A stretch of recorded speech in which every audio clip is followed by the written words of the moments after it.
Welcome back, All Eyes on the People. I'm your host, BT, B Trill, and today, it's been a minute since we had a little sit down conversation, so I figured we make a special one today. We got a very special guest. You know, as you all know, I'm from the great city of Valdosta, Georgia, a city that's divided, between high schools and, sports rivalries and things like that. And the side that I'm on, I brought a guest from that side. You know what I'm saying? This gentleman is a state champion from Lowndes High School, a chart-topping artist, one of the hardest working hustlers I've known since I've lived in these parts. Ladies and gentlemen, without further ado, I introduce Dooley KP, What's happening? What's happening? King of Country Pimping. Yeah, man. It's been a minute, you know what I'm saying? Trillion BT, you know what I'm talking about. Yeah. And I just want to thank you for coming out today. Thank you know for what I having mean? me, man. It's long overdue. Yeah, we've been trying to put this together over the last month or two. So, Yeah. I'm just happy to get this going, put this out to y'all, and we're going to get right into it. For sure. For the people that know the music but don't really know the man, who have we got today? Who's Dooley KP? Man, first of all, Dooley is the laid back, shy guy. You know what I'm saying? And I always been that person that just always wanted to be humble. And you know what I'm saying? Never arrogant. You know what I'm saying? But the KP is the person on the stage, the entertainer. So you get the two different worlds. And I'm always gonna be that person that rep where he from and give back. So that's what Dooley is, that guy. You know what I'm saying? I'm always be that person. For sure. That's definitely who I've always known. Tell the folks that don't know you, a lot of people are going to be getting to know you for the first time. I know a lot of people probably heard the name, heard the music, heard about the brand. Yeah. What was it like growing up a young Dooley KP? What was it like? Well, we been in a football time, sports city. So we definitely was part of that. We had the youth center, where we used to be at, pooping and, things of that nature. Just a kid enjoying the childhood that we had. It was way, different from what it is now. You know what I'm saying? We had different outlets to keep us out of trouble a little bit. You know what I'm saying? And, just being out in the country in the Bemiss, being where I'm from in the woods, growing up that country life, it was great. It was lovely. Just, what I'm saying? Just representing out there where we from in the woods and just actually playing ball, just carefree, run around, you know what I'm saying, different from times. Okay, absolutely. And before we get into the origin, your origin story, I want to just quickly jump into fast forward to now. Gotcha, yeah. Was this were you always the entrepreneurial, the go-getter, the, making things happen type person as a kid, or how did that come about? I would definitely say yeah. You know what I'm saying? For me, I think my parents and grandparents instilled that, because in the summertime, a lot of kids back then, we always wanted to do certain things, travel. We played basketball, wanted to travel. Or in the fall, we wanted to go to the fair, school clothes, different shoes, things of that nature. They had us out at an early age hustling, getting into it, whether it was in the fields, the pecans, picking the pecans, saving the cans, different things of that nature. So for that allowed us to grow into a point to where we had to figure out how to go do certain things. And then that's also a business in itself, because again, it wasn't a paycheck. You was working for yourself to stack that money, what I'm saying, to try to do what you wanted to do, whether, like say, go and enjoy that. Then, we was out selling candy bars, you know what I'm saying, for these trips, for the youth center and travel league basketball. So that's been there. So it's just always part of me. Absolutely. And so it's safe to say you always knew, even while you was doing that, you saw more. Yeah. Out that you could put, Yeah. So you always had that. It was just always in there. Just a drive. Always been a drive. Yeah, for sure. That's what's up. So when did the music start? Let's go ahead and get to the music. When did you start music? Man, music chose me long time ago. I think for me, music has always been my life. You know what I'm saying? I remember as a kid, if you put on any kind of music, I can imitate, and just word for word, line for line, whether it was hip hop, blues, R&B. You had to clean up on weekends. Your mama played old school music, so I had to, that touched me a little bit. But I can remember vividly 7 and 8 years old, because I did it twice. Pine Grove Elementary School, 3G the Book Bag Barber, shout out to him, and my fam Miz, Killer C, shout out to them. they knew who I was as far as outside, but inside of school, I was a very shy kid. You know what I'm saying? And one day, they had like these meetings and conference for teachers. You know what I'm saying? So all the kids from kindergarten, first grade, second grade, at the time it was primary, it wasn't elementary.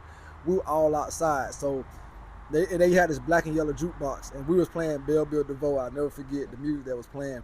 And I had my back turned to the crowd at one point, and 3G and Niz had they facing the crowd.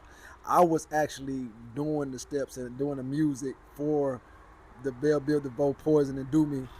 And the eyes, I started seeing people come behind me. I wanted to stop, but at the same time, I'm already going. And then the PE teachers came up, and they was looking at like, well, we got a show that can y'all do it? And it was like the Christmas rap. And they asked, could we do it in 3G? And he was like, hey, I wasn't KP then, but Dooley can do it. You know what I'm saying? They didn't know who my name is Dooley at the time. They knew my real name. And they was like, who? They was like, here, Dooley can do it. And then I actually ended up performing at 7 years old in front of 600-700 people.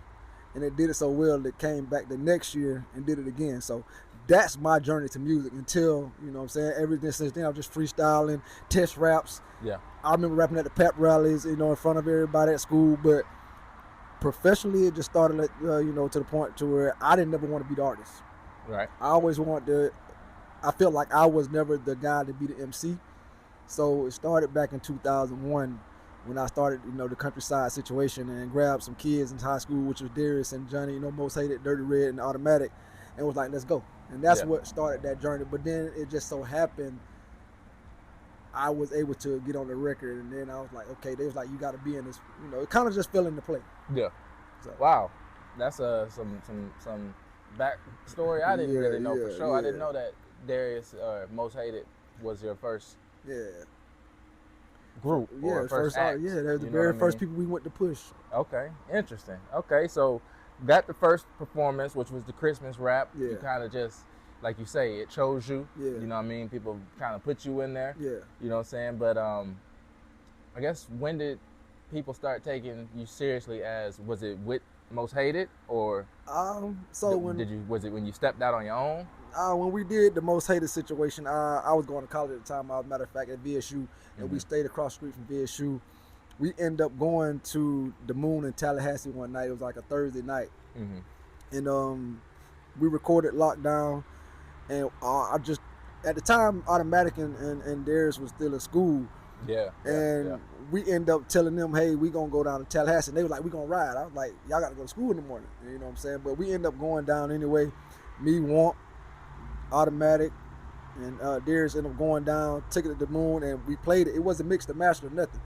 And he was like, hey, I like this record. Can we keep it? And then I'm like, well, it's not mixed or mastered. It's not copy. We didn't know business at the time. Yeah. We young kids, fresh out, trying to learn it. And we was like, nah. So what happens is we end up going to record like 4 or 5 more songs, and I end up passing them around in the yard. And then when Most Hated situation kind of just fell apart, I ended up going with Southern Greasy. Again, not trying to be the artist, trying to help some other people. Yeah. But the breakout point was when we did what we did, the Bring It Back track. I ended up taking it to Tallahassee to TJ DJs, running to a lady named Stacey Powers, who was a music marketer down there, and came back. She was like, you got to follow up. And I ended up doing a song for Pac, which was dedicated to Tupac, which is another successful record. And then we ended up getting a deal. So that's when it became serious as the Dooley KP part. Interesting. So, first of all, the Moon is a club in Tallahassee, Florida. Yeah. Is it still open? It's still that shit. Okay, yeah, it's a very big club, and like you mentioned, there used to be a record pool. Yeah. They may still have it. No, TJ DJs, I don't think they still do the record pool for TJs no more. TJ actually just managing, B.O.B. and things of that nature still, he's still around. Yeah, man, we go way back as far as this music, underground stuff, and being a part of a lot of things. Yeah, man. Shouts out to me on that Bring It Back, man. Hey, man, that track you brought back, I promise you, we took it down, and she was like, she didn't know I rap. Because, again, my persona don't give me a rapper. You know what I'm saying? Me and Slick was down there. We drove down to Tallahassee, and we sitting in there. We see all these people with the big chains. We see PSC at the time, and they was in there. Like I said, at that time, a lot of independent and up-and-coming artists came through TJ DJs. Yeah, absolutely.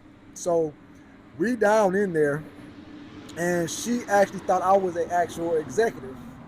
scouting talent. So she was like, "Are you looking for talent?" I'm like, "I am talent." And I let her hit a record, and she was blown away. And like I told her, I was like, the person that produced this track, he's the guy on the second verse.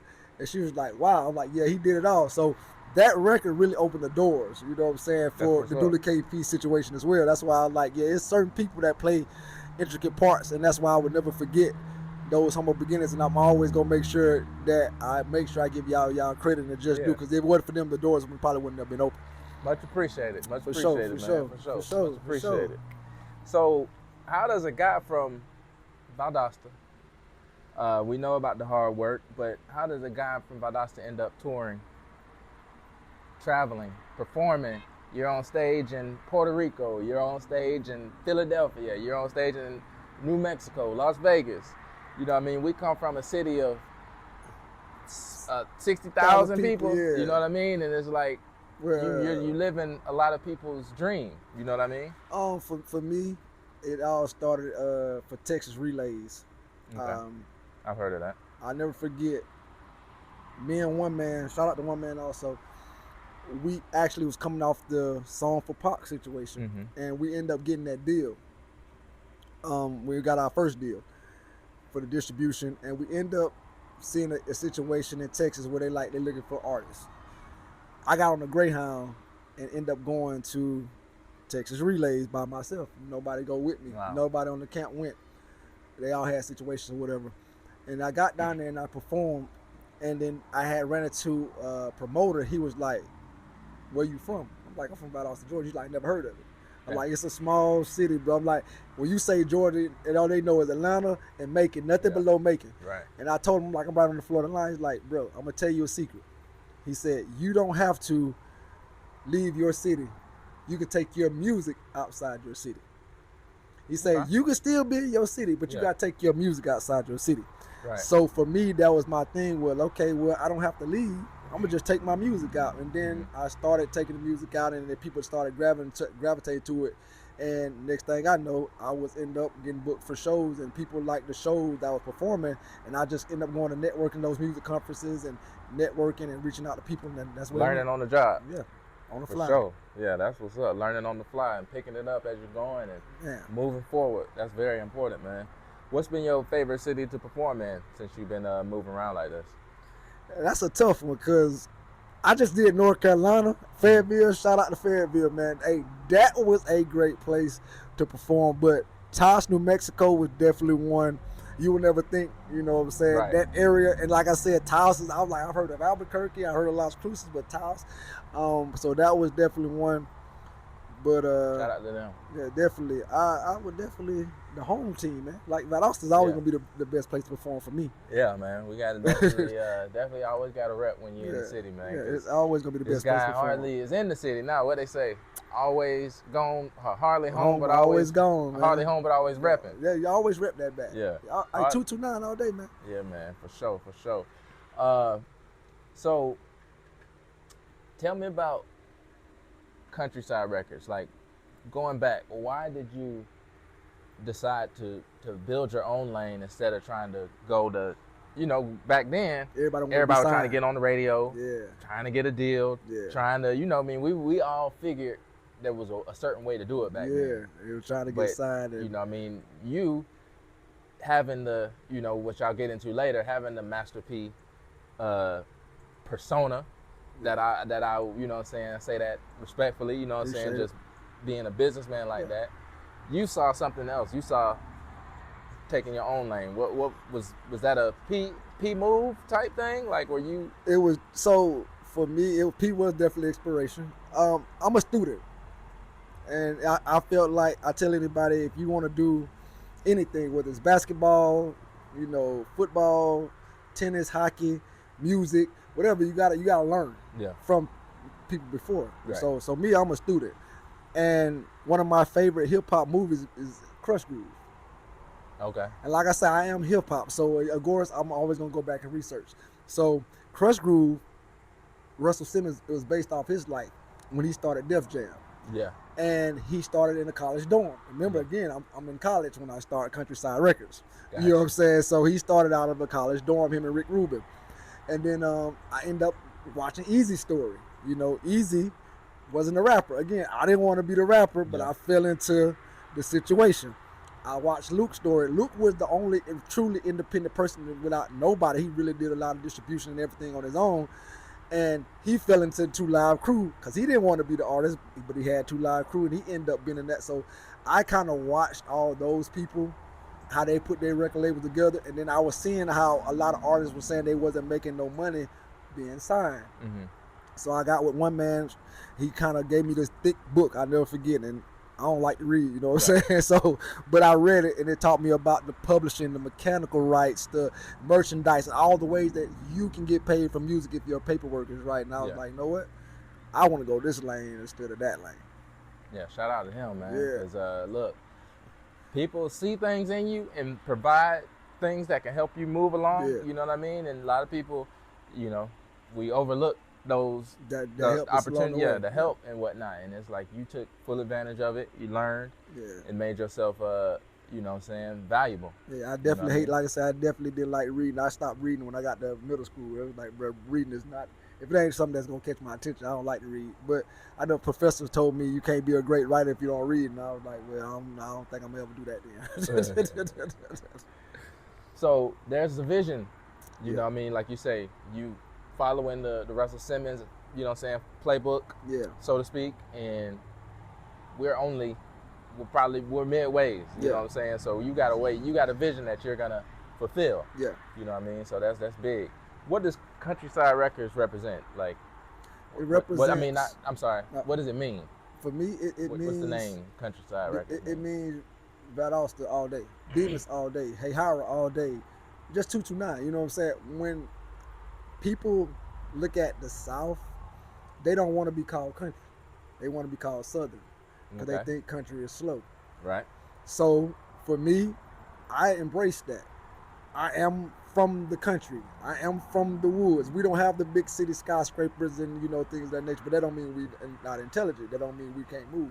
So I embrace it as like, well, guess what? There's the east side and west side, because at the time, you know, you got everybody representing New York, East Coast, East Side. You got the West Coast. And then at the time, the South was coming in, but there was, again, they didn't say nothing about being country. They just called it South. And you got the Midwest. Midwest was more people calling themselves country. You know what I'm saying? So I was like, I took it as like, you know what? We're going to be countryside.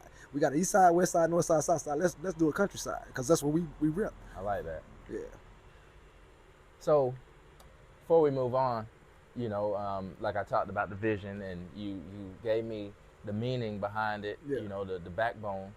Where do you see this as far as the countryside, the music, you know, what you got going on in that area 10 years down the line? What 10 years down the line, I'm just hoping I actually am able to continue to provide opportunities like I have. You know what I'm saying? Like, it's never been about, like I said, it's been about me. I've just been fortunate and happened to be putting myself in some of these situations to do, but it's never been about KP being the person. You know, I actually hopefully able to provide more opportunities and guide and help and show some people like, hey, you can actually do this if you do it right.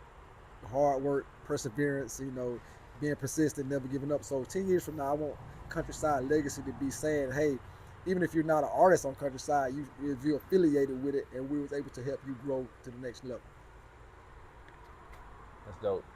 What would someone need to know if they were looking to tap in with you, or, you know what I'm saying, get recognized by you, or, you know, just catch the same vibration that you on, and just to put in, you know what I mean, to get down with you in the future, like anybody watching this or whatnot? Just know I'm always available. I'm always an ear. I'm always open book. You know what I'm saying? I just let people know, like, hey, don't be afraid of asking, because there's no such question as a dumb question. It's the only one that's not asked. Don't be scared to bump elbows when you're in the room. You never know who it is. Don't always go off appearance, because like I said, again, my persona comes a little different from most people that's in this industry, in this business, you know what I'm saying? So I don't actually look like the typical CEO of today, you know what I'm saying, or the hip-hop artist of today. So you never know. You'll run into a guy, you never know. I could be in a room, and you never know who you is. Like we told the folks in North Carolina when we did this tour that we just doing, we always looking for acts. Even if it's just to get them on the road and, you know, help them perform and get them some opportunities, some shows. Like, we always looking for that. So, but I'm also willing to teach. I tell any artist that they want to deal, I tell them like, if you want to deal with KP, just be about your business first. The talent, it's always gonna be there. You can't take that, you can't deny that, but you gotta know business, and that's my thing. I'm here to teach you that part. I'm make sure you understand the business part of it, because people at the end of the day, this is a music business. So absolutely, yeah, and that's very important to keep in mind. The music business, you know what I mean?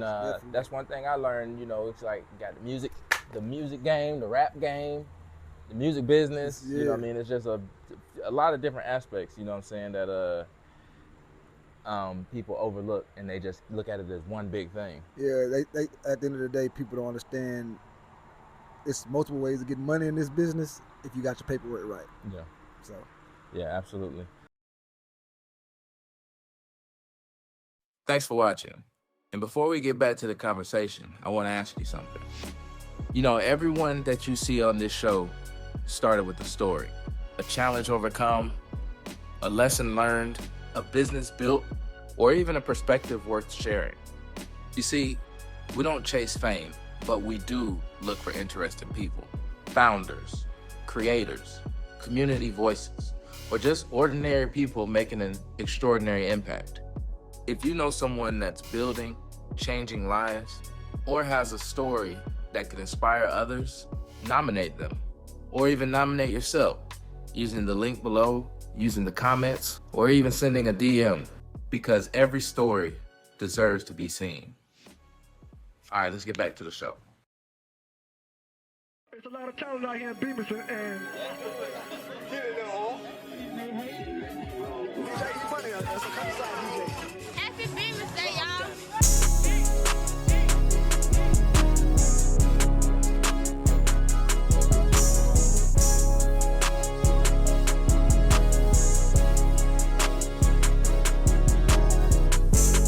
For everybody that don't know, we got a lot of artists. Yeah, man, I'm home, man. Real quick, man. I see Dooley with someone. We're gonna take it back real quick, one time. All right, so let's tell the people what they really want to know, man. Because when people hear your name, they think Bemiss. Yeah. What is Bemiss? For me, is where I grew up at. So I'm saying, but it is a long road in Valdosta, Georgia. For those that don't know, this road is miles long. But so Bemiss is a road in Valdosta, long road, miles and miles long. But for me, is where I'm from. And like I say, back then we didn't have gangs. We had cliques, everybody wanted to be in the clique, you know what I'm saying, and be associated with something. But it meant a lot when you was in that situation to say, well, I'm in this clique or that clique or whatever. And we took it to heart. It was like, man, it stood on business. We stood for something, and not negative, you know what I'm saying. It was saying, like, you come out to Bemiss, this is where we at, this is where we from, this is what we do, this is everyday life. And Bemiss Road, it was like, okay, this is Bemiss, but that don't mean you from Bemiss. You know what I'm saying? You had to go to Bemiss to know you from Bemiss. And there was certain points of Bemiss where we'd be like, oh, that's Bemiss, because you had to know certain things.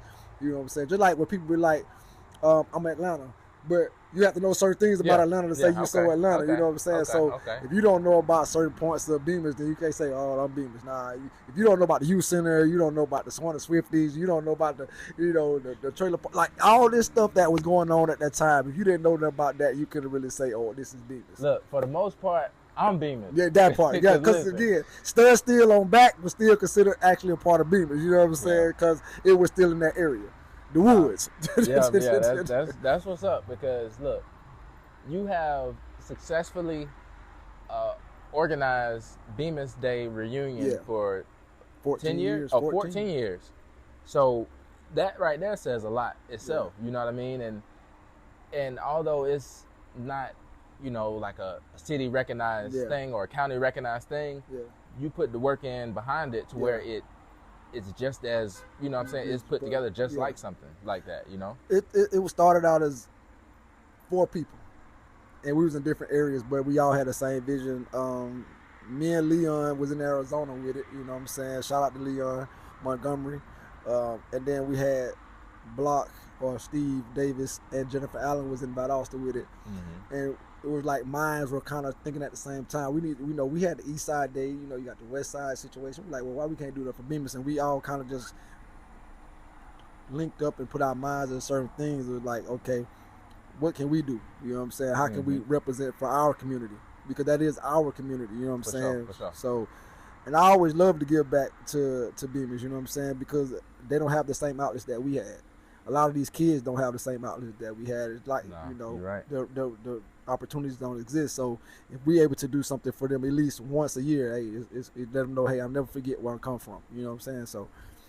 No, true. So it's needless to say what it means to you. Yeah. It means legacy. Yeah. It means giving back. Yeah. It means setting an example. You know what I mean? Because, from my perspective, it's like a lot of the Lowndes graduates aren't around this area. You know what I mean? They disperse. And I mean, it's reasons for that. You know what I'm saying? I get it.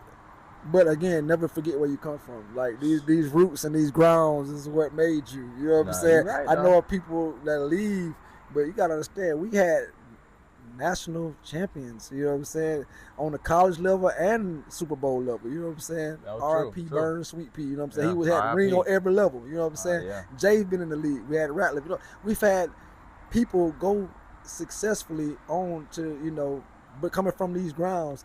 But like I say, you just can't forget where you come from, bro.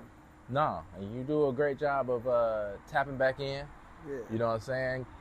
Keeping us updated on what you got going on, because you definitely put on for the city when you're away from the city. For sure. You know what I'm saying? Which is very important because, anywhere you go, if someone was to ask you where you from and be like, okay, well, I know such and such, I'm going to check. I'm going to check, they're going to get a report back. You know what I'm saying? It's going, oh, Dooley, oh, yeah.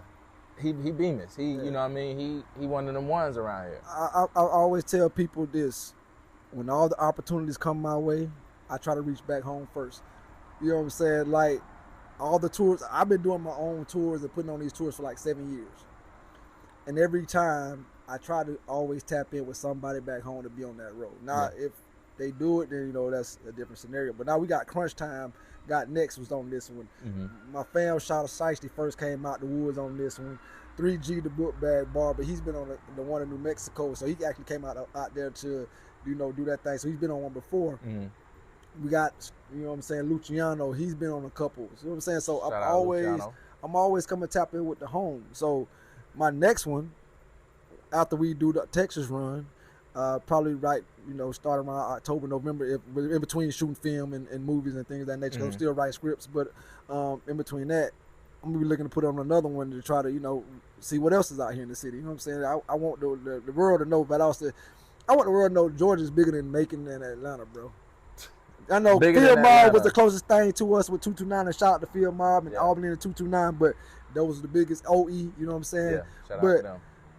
I want them to know Valdosta is other recognized knowledge than football, bro. Where there's talent here, we have a lot in this city. Very much so, bro. And I was just talking to Panama, AJ, the other day, and I was saying, I think one thing that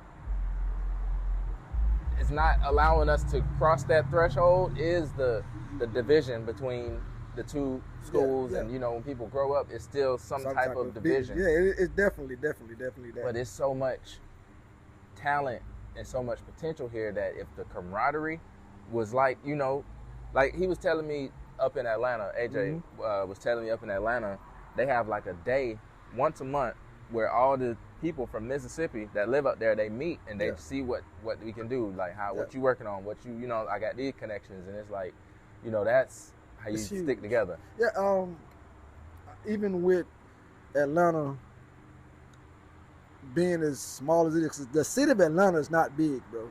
Oh, no. Now, the outskirts makes it that, but the city of Atlanta is not big.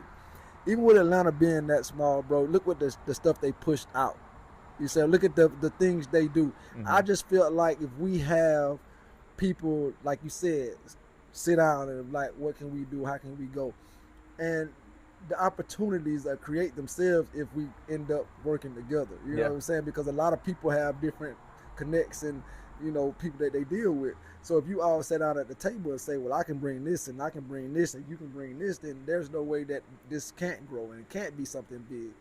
Sure, it's just you gotta support your friends. You gotta support your people. And that's another thing this city has never ever done. Like, we've had people that broke.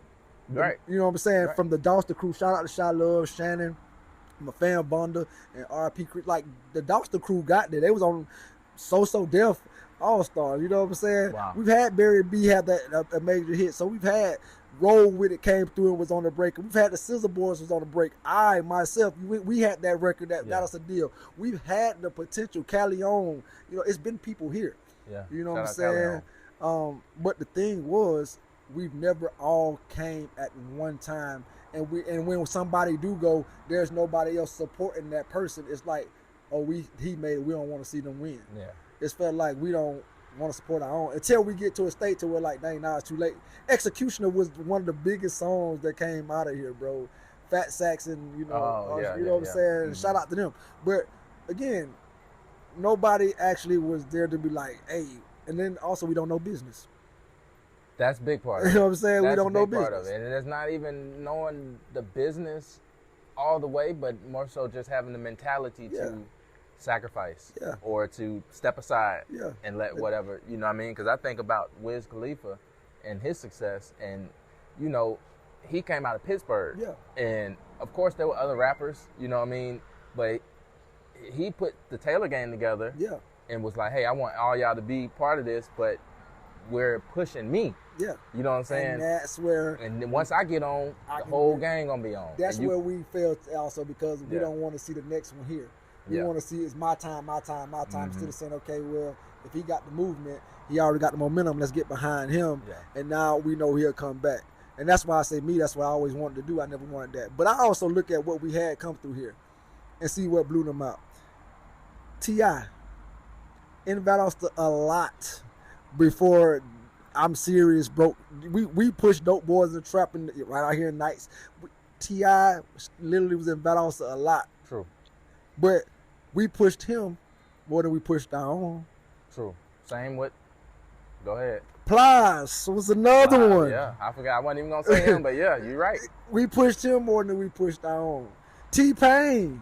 Dang, I wasn't going to say him either. He used to live here. That's what I'm saying. Yeah. We pushed him more than we pushed our own. Allegedly. I don't know where, but I heard his wife was in the military or something probably like that. was. I just know he was here a lot. Travis Porter. Another one. The whole Roscoe Dash movement. Yes. The whole swag circle. Right here from Equipment.